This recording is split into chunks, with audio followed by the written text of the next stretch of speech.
নমস্কার, something D.El.Ed চ্যানেলে তোমাদের সকলকে আরেকবার স্বাগত জানাই।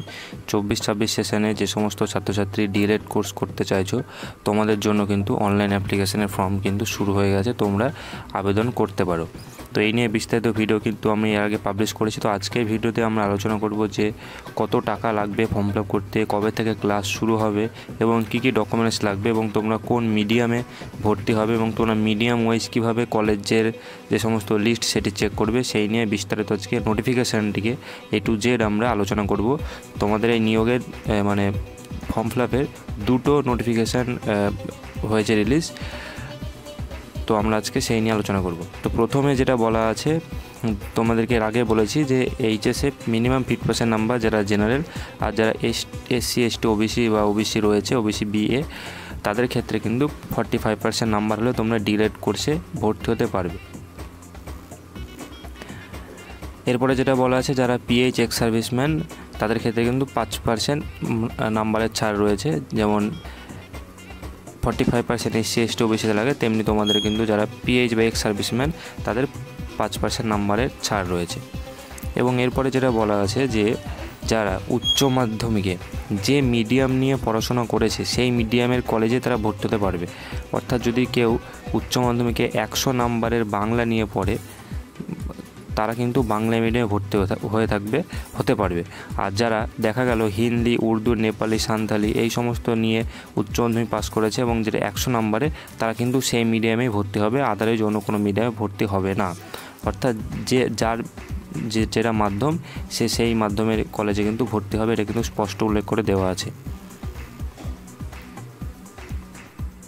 এখানে এটা বলা আছে 4 নম্বরে যে উচ্চ মাধ্যমিকে কেউ যদি বাংলা এবং ইংলিশ নিয়ে পড়ে থাকে, সে কিন্তু বাংলা মিডিয়ামে ভর্তি হতে পারবে এবং কলেজকে সেই মিডিয়ামে ভর্তি নিতে হবে। অর্থাৎ অন্য কোনো মিডিয়ামের ছাত্র কিন্তু কোনো কলেজ ভর্তি নিতে পারবে না। অর্থাৎ বাংলা মিডিয়াম কলেজ বাংলা, হিন্দি, উর্দু, নেপালি, সাঁওতালি যে সমস্ত কলেজে আছে, তারা কিন্তু কোনো প্রকারের বাংলা মিডিয়ামের ছেলেকে ভর্তি নিতে পারবে না।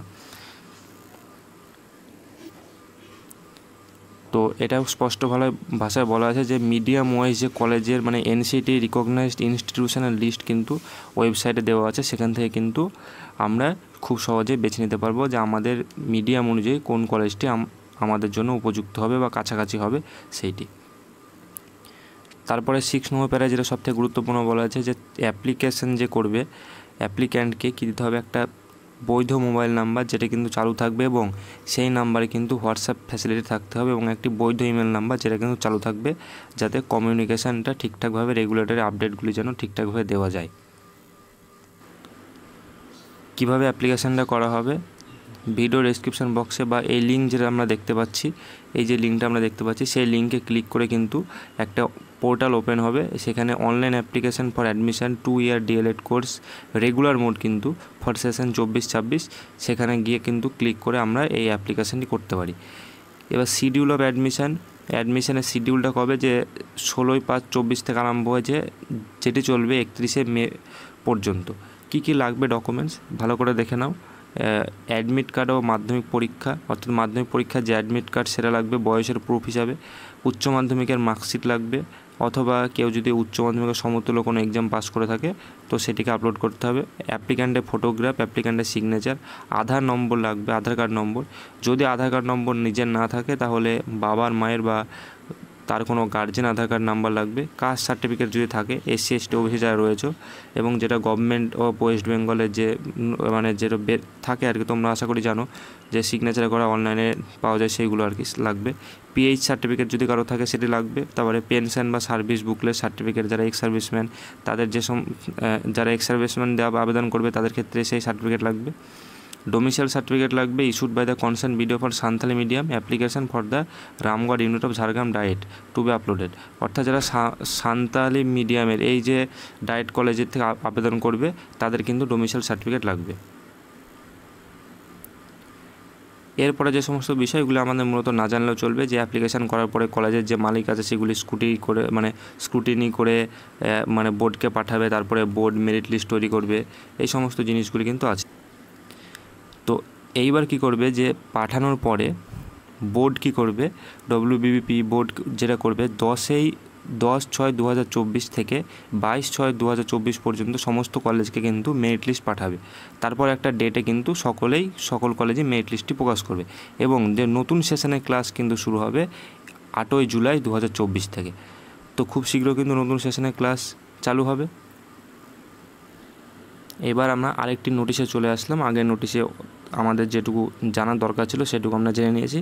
তারপরে এই যে নোটিশটি, এখানে কিন্তু সে একই জিনিস বলা আছে যে রেগুলার মোডে ডিএলএড করার জন্য যে নাম্বারের ব্যাপারটা, মিডিয়াম ওয়াইজ যে ব্যাপারটা, অর্থাৎ যারা উচ্চ মাধ্যমিকে যে মিডিয়াম নিয়ে পড়া করে থাকবে সেই মিডিয়ামই কলেজে তোমরা ভর্তি হবে, এই সমস্ত জিনিসগুলি বলা আছে। এরপরে যেটা গুরুত্বপূর্ণ সেটা বলা আছে এখানে,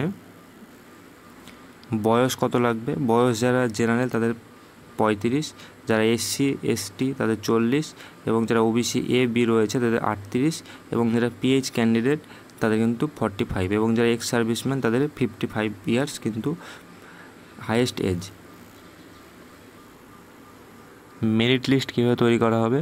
আমরা সকলে জানি আমাদের উচ্চ মাধ্যমিকে কিন্তু 6টা সাবজেক্ট থাকে। তো সেই 6টা সাবজেক্টের মধ্যে কিন্তু যে 5টি সাবজেক্ট ধরা হয় বেস্ট 5 সাবজেক্ট হিসেবে যেটা ধরা হয়, সেই অনুযায়ী অর্থাৎ তোমরা বেস্ট 5 সাবজেক্ট যেটি রয়েছে আমাদের সেটিকে 5 দিয়ে, মানে তার টোটাল নাম্বারকে 5 দিয়ে ভাগ করে যে নাম্বারটা হবে সেই অনুযায়ী কিন্তু মেরিট লিস্টটাকে তৈরি করা হবে। ফি কত লাগবে? ফি স্ট্রাকচার হচ্ছে যারা unreserved, ex serviceman, in service teacher, vocational category তাদের 1000 টাকা, ওবিসি এ বি ক্ষেত্রে 750 টাকা, এবং এসসি এসটি যারা পিএইচ ক্যান্ডিডেট তাদের 500 টাকা। তো তোমরা ফর্ম ফিল আপের সময় অবশ্যই মাথা ঠান্ডা করে ফর্ম ফিল আপ করবে, এবং তোমরা অবশ্যই যে মোবাইল নাম্বারটি দেবে সেই মোবাইলের নাম্বার যেন কল আসা যাওয়া, মানে এক কথা চালু থাকে, কল আসা যায় এবং হোয়াটসঅ্যাপ ওপেন থাকে, এবং একটি বৈধ ইমেল আইডি থাকবে যাতে সমস্ত ইনফরমেশানগুলো তোমাদের আসতে থাকবে।